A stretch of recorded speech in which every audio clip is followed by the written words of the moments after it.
Ring road scandal में अपना नाम आने पर शेख रशीद तिलमिला उठे। शेख रशीद ने फतेह जंग में अपनी ज़रई जमीन फरोख्त करने का एतराफ कर लिया। कुछ तो ऐसे हैं जिनको टीवी पे नहीं चलाया जा सकता कि शेख साहब इतनी गाली गलोच करते थे, एक सवाल का सामना नहीं कर सके आज कराची में। एक उनका बस नहीं चल रहा था, उस रिपोर्टर से मुंह नोच लें बस, जो है उसने उसको बदतमीजाना अंदाज में उसका जवाब। तो ये किधर से इतनी दौलत आ गई? अच्छा। ये अंदर से नवाबजादा नसरुल्लाह की जो मीटिंगें होती थी तो वहां से ये बुरका पहन के मेरे पास आते थे और इनको डेली मुआवजा देते थे। और ये हराम खाने वाले हम पर मुसल्लत कर दिए हैं। काजी साहब, आप जो बाहर से कर्जा लेते हैं 25% तो इनका कमीशनों में खा जाते हैं। जय हिंद दोस्तों, a very warm welcome to Hindustan special channel. Pakistani home minister Sheikh Rashid एक दफा फिर विवादों के घेरे में है। इस बार शेख रशीद पर एक बहुत बड़े घोटाले का इल्जाम लग रहा है। पाकिस्तानी मीडिया ने इस घोटाले का जिक्र करते हुए शेख रशीद को आड़े हाथों लिया है और पाकिस्तान के होम मिनिस्टर की पोल खोल कर रख दी है। पाकिस्तानी होम मिनिस्टर शेख रशीद को एक प्रेस कॉन्फ्रेंस के दौरान एक पत्रकार ने इस घोटाले पर प्रश्न किया तो शेख रशीद आग बबूला हो उठा और वो आपे से बाहर हो गया। पाकिस्तानी होम मिनिस्टर ने उल्टा पत्रकार पर ही सवाल उठा दिए। शेख रशीद अपने पर लगे इल्जामों से बचता दिखा। पाकिस्तानी मीडिया ये खुलकर बता रहा है कि हमारे सारे मंत्रियों पर कोई ना कोई घोटाले का इल्जाम है। आज की वीडियो में पाकिस्तानी मीडिया ने और क्या कहा, तो चलिए दोस्तों आज की वीडियो की तरफ चलते हैं। Thank you so much. Ring road scandal में अपना नाम आने पर शेख रशीद तिलमिला उठे। शेख रशीद ने फतेह जंग में अपनी ज़रई जमीन फरोख्त करने का एतराफ कर लिया। वजीर दाखिला शेख रशीद का सहाफ़ी को जवाब। नवाज शरीफ से मनी ट्रेल मांगने वाले शेख रशीद अब अपनी मनी ट्रेल देंगे या नहीं देंगे, इस पर बात करेंगे। क्लास साहब, आपकी जानिब में आऊँगी। मेरी ज़मीन मेरी मर्जी, इस तरह का रवैया था शेख रशीद साहब का आज, और जो उनका जो मौक़िफ़ है वो ये था कि मैं क्यों बताऊँ कि मेरी ज़मीन है और मैं कोई मुझसे क्यों पूछ सकता है। तो ये मेरी मर्जी से आपने अच्छा निकाला। मेरी ज़मीन मेरी मर्जी। ये शेख साहब जो हैं, इन्होंने यह खिड़की तोड़ हफ्ते इन्होंने ये मनाए थे। जब पनामा आया था 1001 टीवी शोज़ किए और शरीफ ख़ानदान पे वो तबरे पड़े इन्होंने, वो इन्होंने बातें की, वो गाली गलोच था। इवन बहुत सारे मैं क्लिप अभी हमारी टीम तैयार कर रही थी, हमारी कुर्रतुल ऐन है कराची से हमारी व्यूअर हैं, वो भी अक्सर हमारी मदद करती रहती। उन्होंने कुछ भेजे। कुछ तो ऐसे हैं जिनको टीवी पे नहीं चलाया जा सकता कि शेख साहब इतनी गाली गलोच करते थे नवाज शरीफ साहब पे, कंपनी पे। तो जनाब शेख साहब से पूछा जाना चाहिए कि हुजूर आप रहते कहाँ पे हैं? बात तो गरीबों की करते हैं ना, रहते कहाँ पे हैं? वो कहते हैं मैं रहता कहाँ हूँ, आपका क्या मसला है? मैं ज़मीनें किसको बेचता हूँ, आपका क्या मसला है? रिंग रोड से कितनी दूर है, नहीं आपका मसला नहीं है, ये मेरा मसला है। मैंने कितने रेट पे बेची है, आप कौन होते मुझे पूछने वाले? यही शेख साहब जिन्होंने 1001 सवालात बिलावल से किए, जरदारी साहब से किए, इन्होंने नवाज शरीफ पे किए, एक सवाल का सामना नहीं कर सके आज कराची में। एक उनका बस नहीं चल रहा था, उस रिपोर्टर से मुंह नोच लें बस, जो है उसने उसको बदतमीजाना अंदाज में उसका जवाब दिया। बहुत ज्यादा। खुद जब वो टीवी पे संभाले नहीं जाते थे। एक सवाल उन्होंने पूछे आपसे कि रिंग रोड में आपका नाम आ रहा है, आपकी जमीन आ रही, आप वहां पे अपना जवाब दे दें। उनको सवाल के जवाब में क्या फरमाते हैं? वो ये फरमाते हैं कि आपको टीवी पे आने का, अपना नाम सुनने का, शक्ल दिखाने का शौक है, आपने इसलिए मुझसे सवाल किया, जरा जवाब सुने। तो हुजूर आपको भी यही शौक था। मैं ये चाहता हूँ कि इससे पहले हम जाएं, जरा आज इनका एक ना क्लिप देखें। तमाम स्कैंडल्स के खिलाफ तहकीकात चल रही है। मेरा कोई मसला नहीं है, मैं अपनी ज़मीन बेचता हूँ। पिछले मेरा कोई ज़रिया माश नहीं है। सुप्रीम कोर्ट के फुल बेंच ने अल्हम्दुलिल्लाह मेरी ज़मीन का फ़ैसला किया है। मैं बेचूँ, मेरी मर्ज़ी, किसी का इसमें क्या अमल दखल है?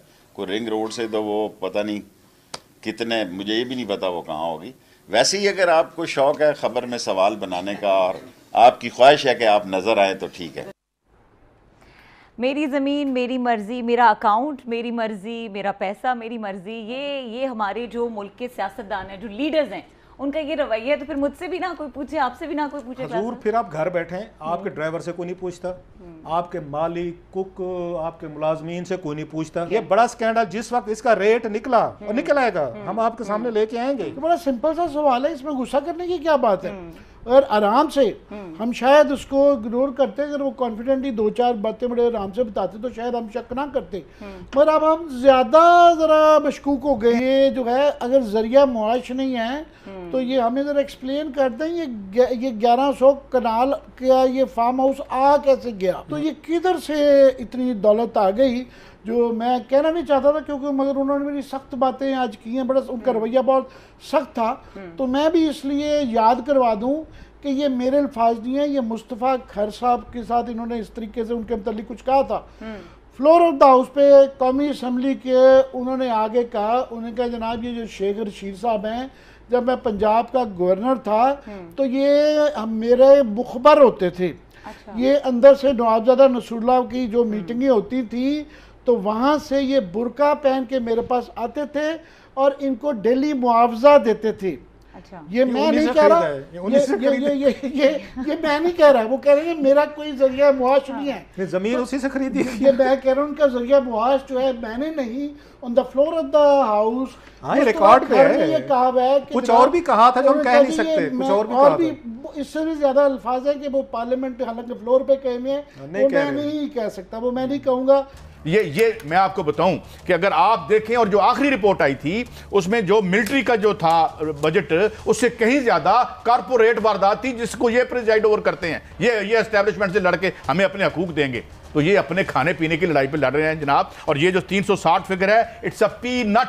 मैं खबर देता हूं $45 बिलियन IPPs ने 10 साल में खाए, मैं नहीं खा रहा, इनके वर्ल्ड बैंक ने कहा है। और मैं इसमें ऐड करता हूं अगले 10 साल 94 से डाल रहे हैं, जो $100 बिलियन था जो जमहूरियत के वॉरियर्स ने इस कौम के टीके लगाए, टीके लगाए, 100 बिलियन हमारा कर्जा है। Would you think that they would come back and rescue us from all the crutches of this? No, they will further हमें बर्बाद करेंगे। भट्टी साहब, ये जो टैक्स चोरी का मामला है, चाहे वो रियासत करे, रियासत का कोई इदारा करे, सिविलियंस करें, कोई करें, एक जैसे मुजरिम है, मगर असल वारदात तो यहाँ पे आपकी प्राइवेटाइजेशन के जरिए की गई, ये IPPs के जरिए की गई, इसका जिम्मेदार कौन है?